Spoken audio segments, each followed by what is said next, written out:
Uh, a chilly good morning to you all as we continue with another Soulful Psalms. I talked to you about superscriptions and luminaries, the borrowing of small passages from a psalm and using them in liturgy and things like that. And now we're going to go to an extended, long complex, but I think quite beautiful psalm. That's Psalm 19.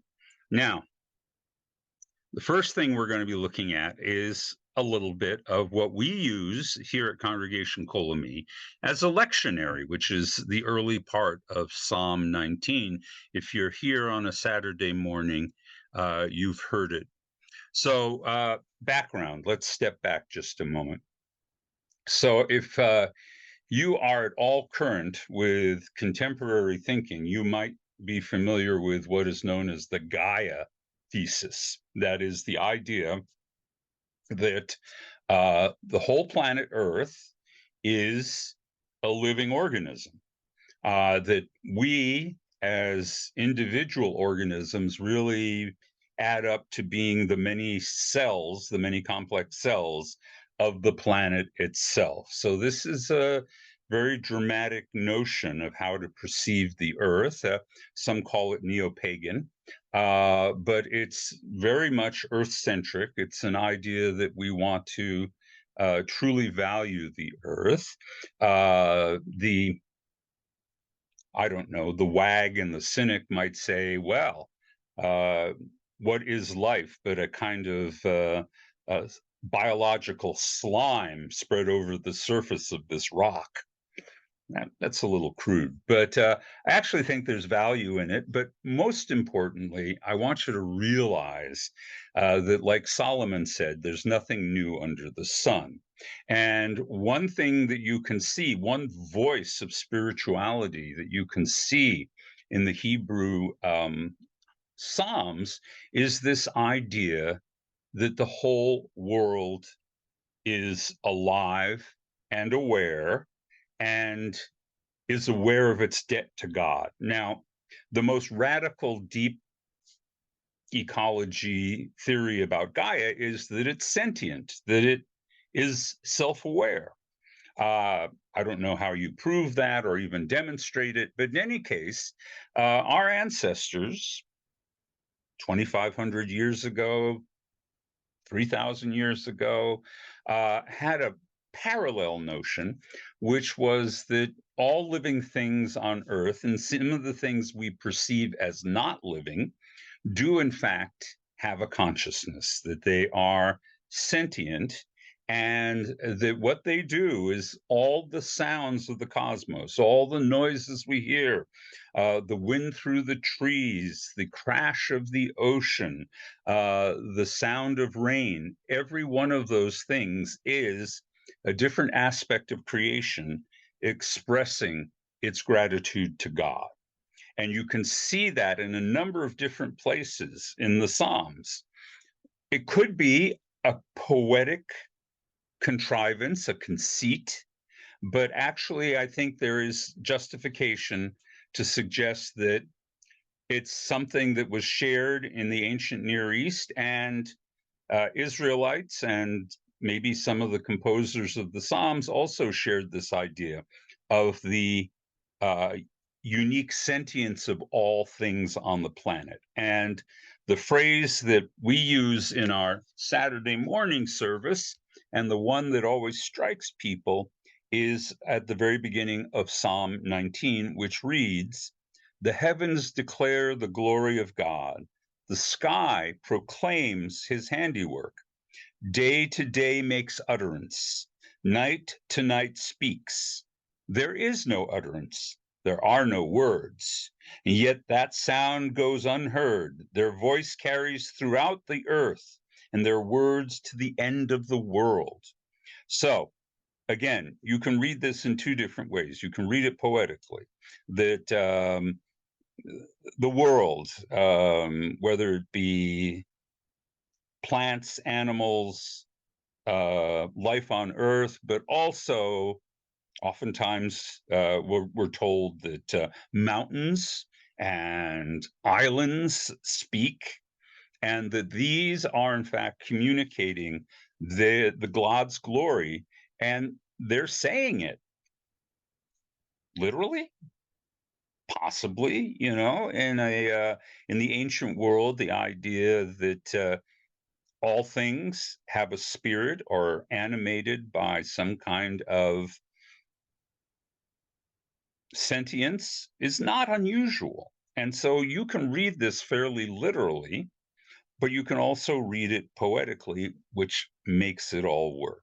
But let's go back to the psalm in general, and let me talk about one of the issues about it. This is, like I said, a long psalm, and it actually takes a radical shift right in the middle. And this is one of the psalms that some modern scholars insist are actually two different psalms that have been, by editorial or scribal error, fused together into a single psalm. I think that's wrong. I think that this is actually a very, very complex psalm that's making a point. Now, that's not my original idea. My teacher, Alan Cooper, made this argument. And he says that what this psalm is doing is it moves us from a cosmic perspective, that the world is speaking to us and to God, to a covenantal perspective. The Torah speaks to us and speaks to God, and that we can draw a parallel. To put it another way, there is the written Torah and there is the world Torah, that the entire world has wisdom to share. So let me read you this psalm, show you the transition, and you can tell me what you think. Because when we hit the transition, you will recognize this again. All right. So it begins on a cosmic, natural level, so to speak. The heavens declare the glory of God, the sky proclaims his handiwork. Day to day makes utterance night, and night speaks out. There is no utterance, there are no words, whose sound go unheard, and yet their voice carries throughout the earth, and their words to the end of the world. He placed in them a tent for the sun, who is like a groom coming forth from the chamber. So now the conceit is that the sun is like a bridegroom coming out to his wedding, like a hero eager to run his course. His rising place is at one end of heaven, and his circuit reaches the other. Nothing escapes his heat. So we've got voices, we've got parts of the universe speaking. The sun is personified. It's all very, as I said, cosmic. But then we get a dramatic shift where some scholars feel like we have a separate psalm butted up against this one. I think they're meant to be parallels. This will sound familiar. The teaching of the Lord is perfect, renewing life. The decree of the Lord is enduring, making the simple wise. The precepts of the Lord are just, rejoicing the heart. The instruction of the Lord is lucid, making the eyes light up. The fear of the Lord is pure, abiding forever. The judgments of the Lord are true and altogether just, more desirable than gold, than much fine gold, sweeter than honey, than dripping of the comb. Your servant pays them heed. In obeying them is much reward. Who can be aware of error? Clear me of unperceived grief. And from willful sins, keep your servant. Let them not dominate me.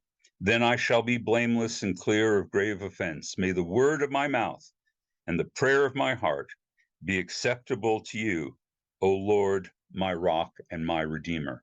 Wow. There's so much going on here, at least three different elements that we encounter in Jewish liturgy. The famous declaration about the entire world declaring its praise of God. Then we have this sudden shift to the very notion of Torah itself, which is presented in a list of attributes. The teaching of the Lord is perfect, renewing life or reviving the soul is the translation we use in our liturgy. Translations may differ. Your results may differ. And it goes on to do that. And then it has yet another radical shift where it launches into a confession and a petition for doing better in life, right? I know that I do things without realizing it that are wrong, and sometimes I do things deliberately that are wrong, and yet I ask that you accept my prayer. May the words of my mouth and the prayers of my heart be acceptable to you, O Lord, my rock and my redeemer. A third element that is used in our liturgy. But at the end, all of this is, I think, an intended progression. We start with the cosmic, and that is what every human being is familiar with. If you have a easy sense of the transcendence, it's almost always in nature. It's the experience of a beautiful mountainside or a magnificent thunderstorm or a flower-filled field. These things invoke natural awe in us, and our ancestors imagined that that awe is all pointing to the Holy One of blessing. Then it makes the shift. Not only can you have these transitory experiences of the divine, but you can have it through this written document that comes directly from God. And so there are layers to our spiritual experience. It's the virtues of Torah. And God, by the way, changes in this part. It goes from Elohim, the cosmic God, to Yud He Vav He, Adonai, the covenantal name of God. So it takes us more intimately into the realm of God because we're using God's more personal name, as it were. And not only that, but you also have a sense that it connects because the Torah is the sun that was just described earlier, the beautiful bridegroom that arcs through our day from beginning to end and is a hero, and it lifts us up. And so we hear all of these virtues of the hero that is Torah listed to us. It is renewing life, it's enduring, it's just, it's lucid, it's lightens the eyes, it's pure, it is eternal. And then we go on and we use yet another metaphor. It's more desirable than gold. It's better than specially refined gold. It's sweeter than honey. Now we have shifted to a sensory experience and the dripping of the comb. And then it shifts yet again from the revealed sun, the revealed revelation of Torah, to hidden sin within myself, right? So visible, visible, invisible, that we would like to make visible so that we may be forgiven, right? We offer up a petition, clear me of unperceived sins, and from willful sins, keep your servant. Help me not willfully violate your Torah. Don't let them dominate me. So then I can be blameless. I will not be guilty of any grave offenses. And finally, you ask for the purification of this prayer itself. May the words of my mouth and the prayers of my heart be acceptable to you, my rock and my redeemer. It is glorious. I would describe it as a sublime journey from every man to Jew to the individual. Every man can experience the voice of God through nature. The Jew experiences the voice of God through Torah. May God hear my voice, and may I be worthy to be heard. Gorgeous, just gorgeous. So I'm going to stop there. Psalm 19, a very soulful psalm. And it's not two, it's not three psalms. I think it is one coherent psalm, even though others would disagree. Thanks for listening in, and we'll talk again next week for the next soulful psalm.